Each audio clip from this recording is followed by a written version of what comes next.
All right, so I want to make this video. So I want to bring up something that I was thinking about. I was falsely arrested about 4 times. Let me count. August 7th, 2022. That was a false arrest. I know on paper they're saying I pled to an obstruction charge, but that was a false arrest. Let me explain how it was a false arrest. And I'm going to go through each thing.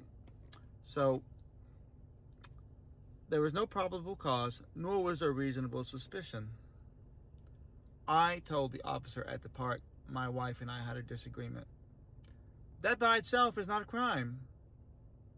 And then at my house, that same officer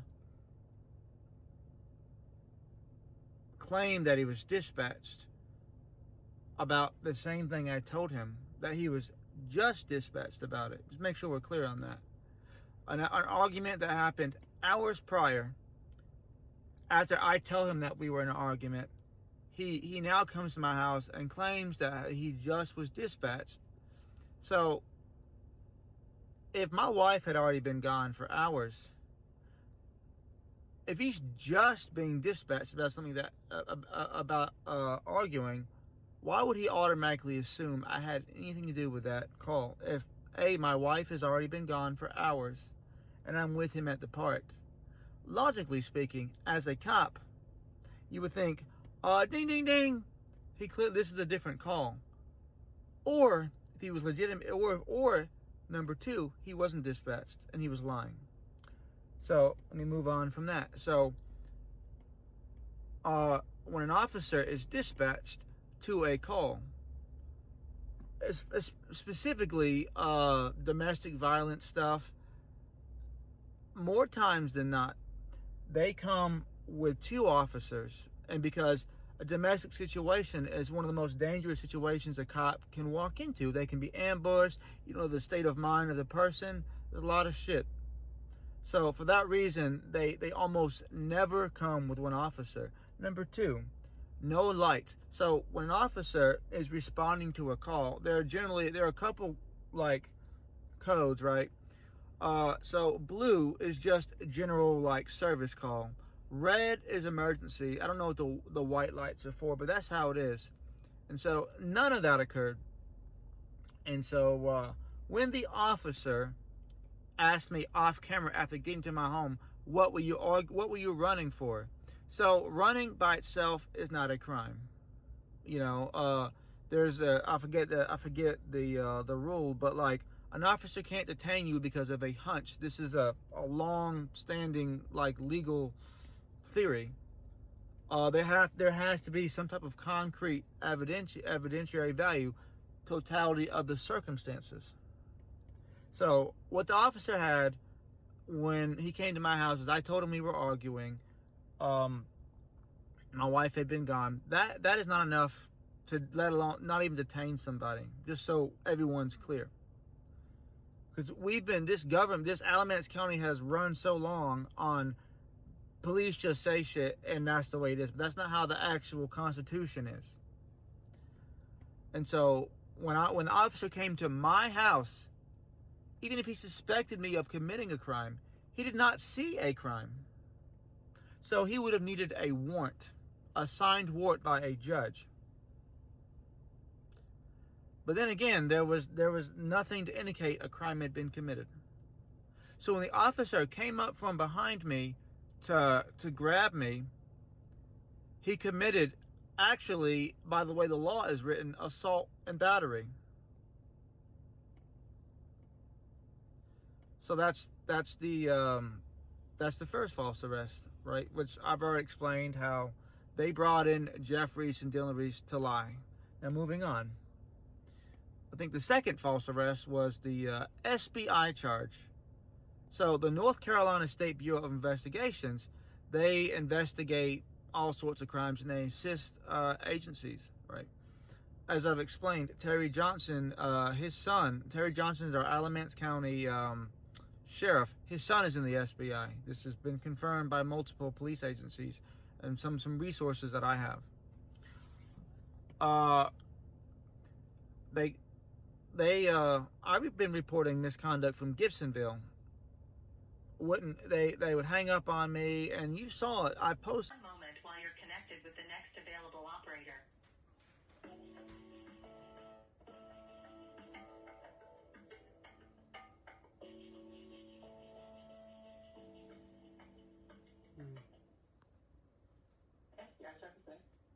Hi, my name is Brian Turner, and I'm calling for two reasons. First of all, I've been trying to get help from the SBI in regards to the Gibsonville police, in which they took part in concealing a false arrest that the video camera captured shows. I have the internal communications showing them conspiring with the prosecutors to charge me, and I have a bunch of other stuff. Bottom line is that when I reached out to y'all, they hung up on me. Carolina State Send me that Bureau when of you get a chance. Investigation. If you are in need of emergency law enforcement assistance, please hang up and call 911. For assistance with the DCI network, SBI information technology, or reach an SBI agent after normal business hours, press 1. For assistance, one moment while you're connected with the next available operator.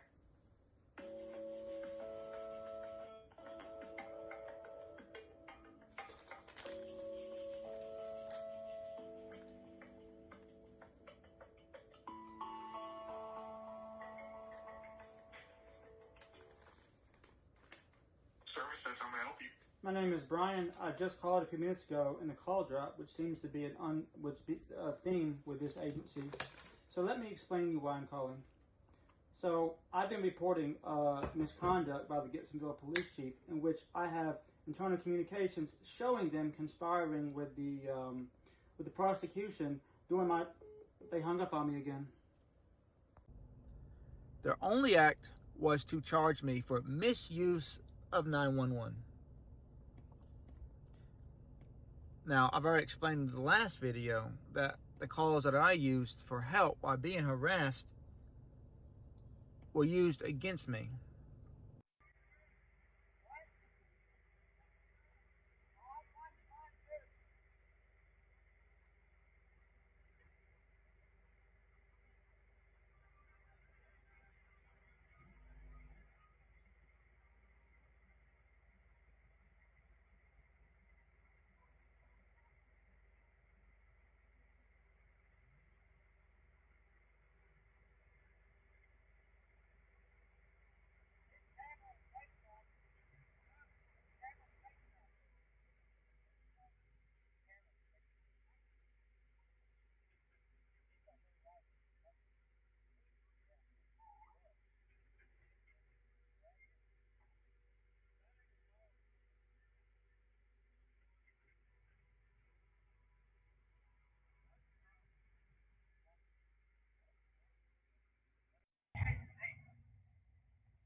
Now you want somebody to go to jail.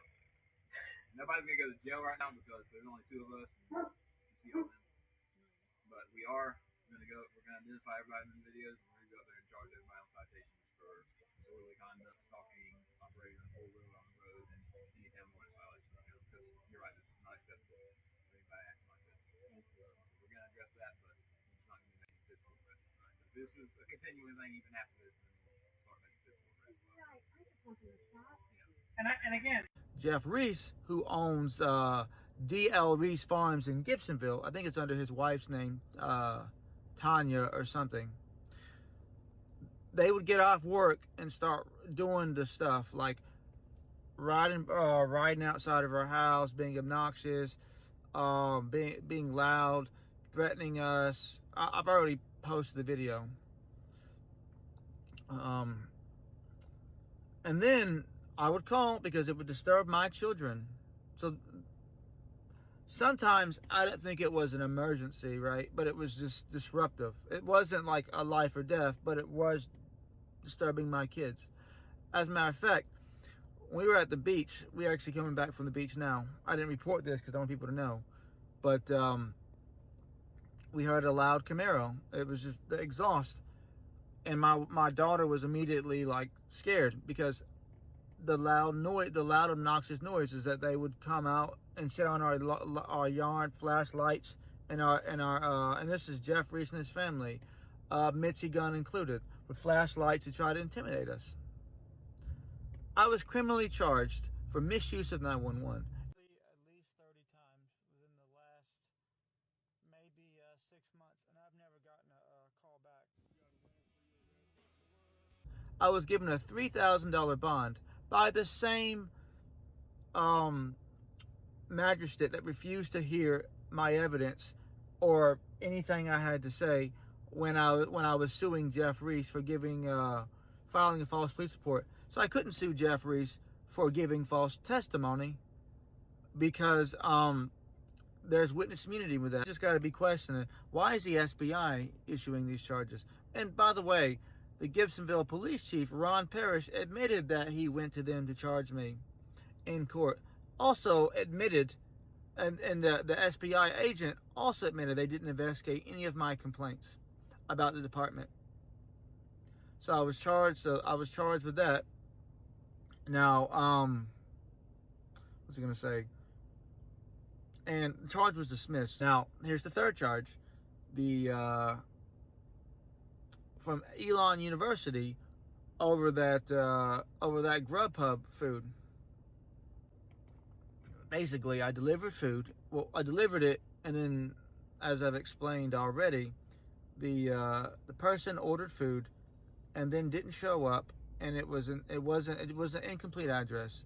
And most of the time, college kids will order food and be too lazy to meet you, and then the order gets canceled. So I canceled the order, and I took the food. I was on camera taking the food, which is, again, it's perfectly legal. And I've spoken with other people in some agencies, and legally speaking, when I canceled the food, it basically was no longer the customers. I spoke with Grubhub. The police did not contact them. And you would think if they're actually investigating this stuff, they would report it. They would seek to clarify. They didn't. They catch me out in public, pull me over, and then take me to jail. And so,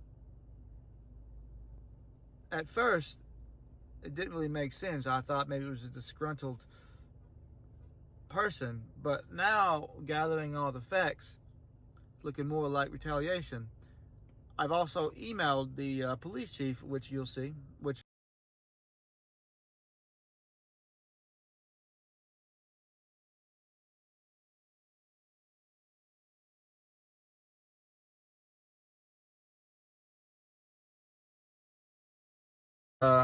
they haven't responded.